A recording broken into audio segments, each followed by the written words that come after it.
Hallo und herzlich willkommen zur 64. Folge von Suzerain. Letzte Folge haben wir unseren neuen Vizepräsidenten oder unsere Vizepräsidentin Gloria gewählt. Und ich habe ziemlich große Angst vor dem, was Lucian jetzt mit uns machen wird. Aber wir starten mal den Day. Oh Gott. Lucian and I were on our way to my office. I was holding a mug of coffee in my hand and a folder of various documents in the other. As we turned the corner, Lucian spoke. The Ashraf anniversary is coming up soon, the most important day of the Bloodish populace. Where Tani Ashraf is one of the symbols, as you know. Your presence at this event would show your desire for a more unified Swordland. We will reap the benefits if you decide to go, I'm sure.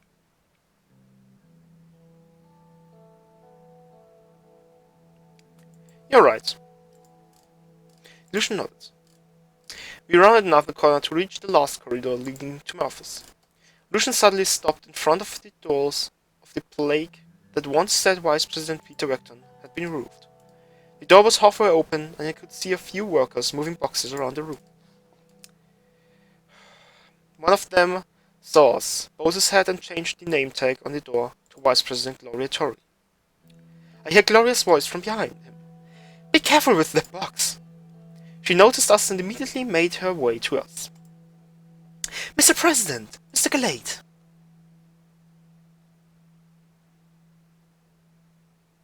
Gloria! Good to see you! Good to see you too, Mr. President. I'm almost ready to get to work. That reminds me, Mr. Galate, could you talk to the staff secretary for me to get the furniture stored here? I have a few more boxes coming in. Lucian's upper lip curled. He and Gloria stared at each other down for a moment. Oh, Lucian, I'm so sorry. I'm not your servant, Mr. Torrey. It was just a simple request, Miss Galate. I don't know what's with you, but I don't like your attitude.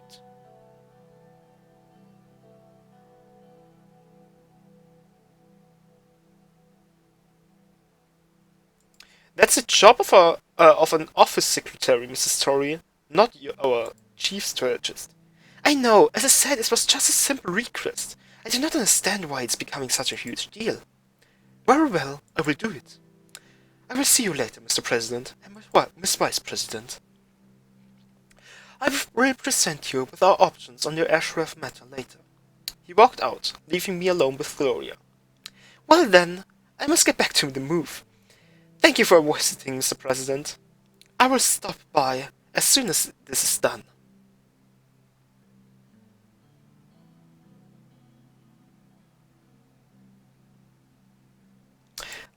I expect good work from you. Do not disappoint me. I assure you I will not. Gloria nodded at me and went into her room. I entered my office and asked Sylvia for a second cup of coffee to wake me up. Another long day was waiting for me. Oh, sorry, Lucian. Sorry. Tut mir wirklich leid. Und Alvin Clevin ist jetzt Speaker of the Grand National Assembly. Nein.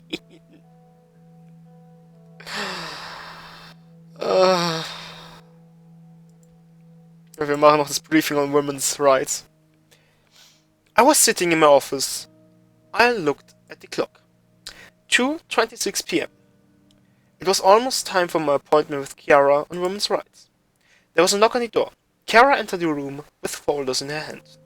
The door did not close behind her. Monica entered the room and stood next to Chiara. Mr. President, Anton, before we start, I just wanted to thank you for agreeing to this meeting. I've been dreaming about this ever since I volunteered with the Swedish League of Women. I can't believe the moment's finally here.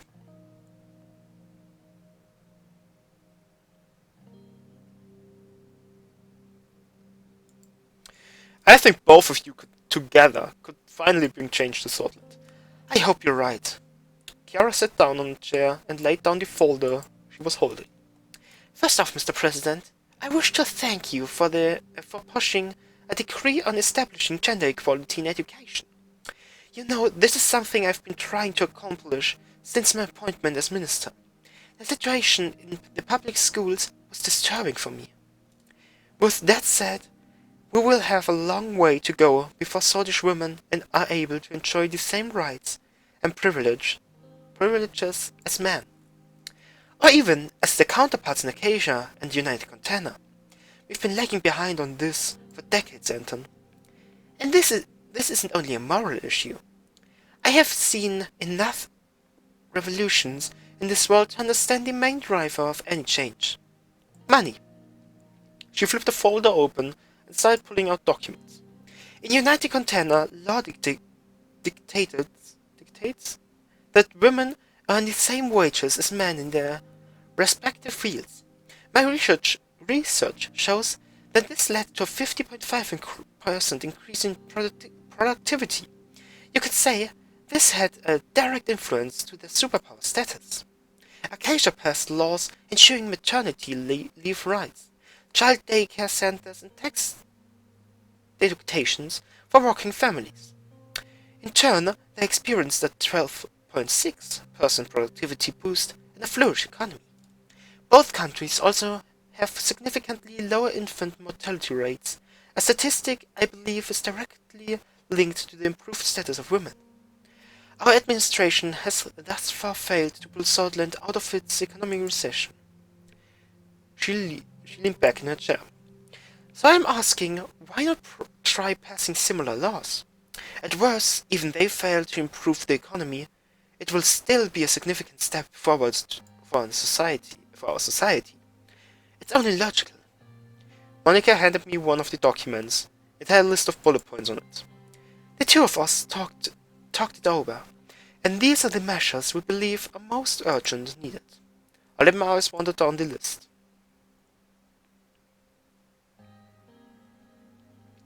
Support for working mothers, here or not.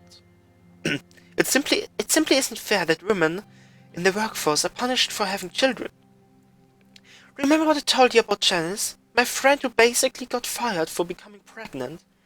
That would never happen to a man. Paid maternity leave and state subsidized daycare centers could be key to keeping more mothers employed.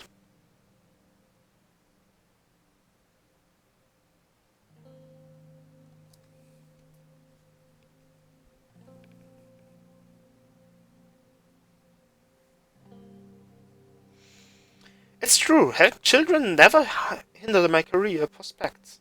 It shouldn't hinder a woman either. Exactly. Moving on. Equal treatment in the workforce.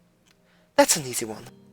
Right now, Scotland has one of the continent's largest pay gaps between men and women. We need legislation ensuring that a woman doing the same job as a man is paid the same wage. We could also introduce quotas to get more women into positions of power, in the assembly for instance, or on the boards for a corporation. Eventually, narrowing the pay gap is a far more pressing issue as it would bring financial independence to countless lower-income women. Kiara, we never talked about this, but I always thought that with more women in the power, higher status for all women would naturally follow. Women are starving because they don't make a living wage. That's a damn sight more important than just than your friend Janice being passed over for promotion.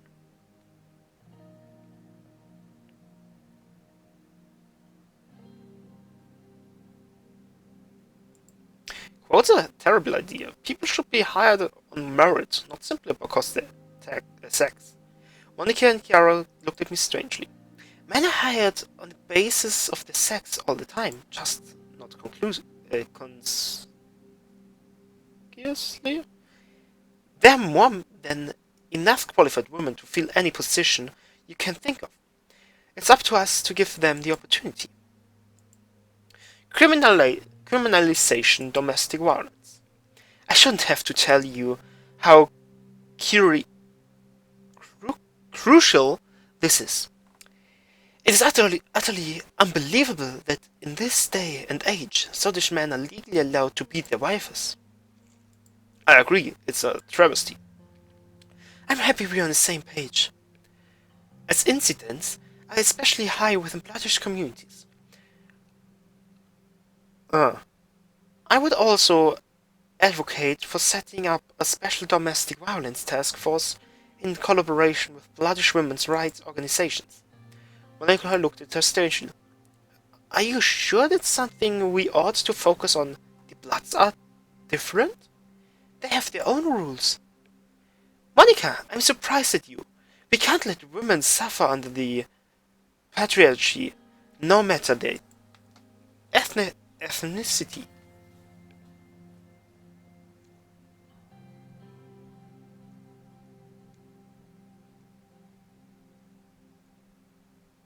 Interfering in bloodish matters has landed us in enough trouble already. We can discuss the particulars once the law has passed. That covers all subjects. What are your thoughts so far?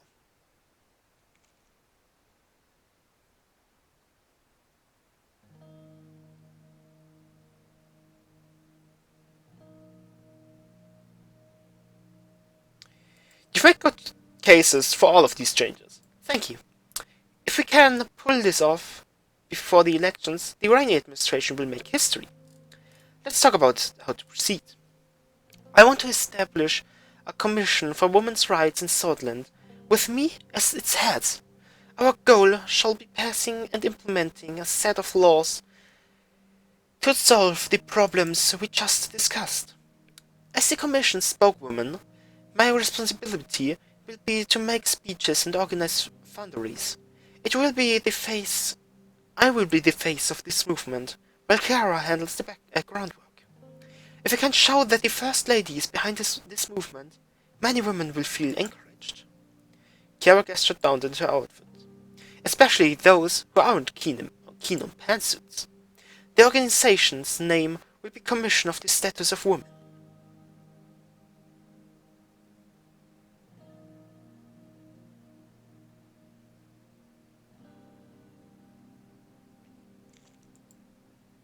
It's going to be damn hard getting your laws past the assembly. I know, but even a watered-down version would be better than nothing. Mr. President, I know we've had friction in the past, but this has nothing to do with the failed education reform. This is a completely separate topic, and it should be handled as such. One more thing to consider before making your decision. This could help silence any of the public's lingering questions regarding your former vice president and the Levia Suno affair. You have the chance to be a hero.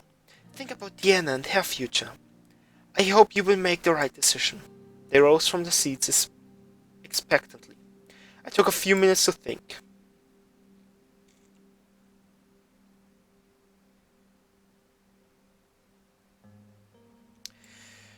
I'll approve the creation of the commission and support your bill in the assembly. Monica turned to her. That's all the excitement you can muster? You did it! We did it! Monica hugged Chiara. She smiled uncomfortably. It's not over yet, Monica. The true battle in the assembly, we will celebrate. The true battle is in the assembly. We will celebrate once it is done. I'll start gathering names for the commission tonight. Chiara started collecting her documents. She and Monica headed towards the door. Monica paused before leaving. Whatever our differences at the moment, I'm glad you were able to set them aside and act for the good of Swedish women. I'll see you at home. I could hear Monica and Chiara talking excitedly to each other as the door closed behind them. I looked out my window over the city of Switzerland. It was a clear day outside.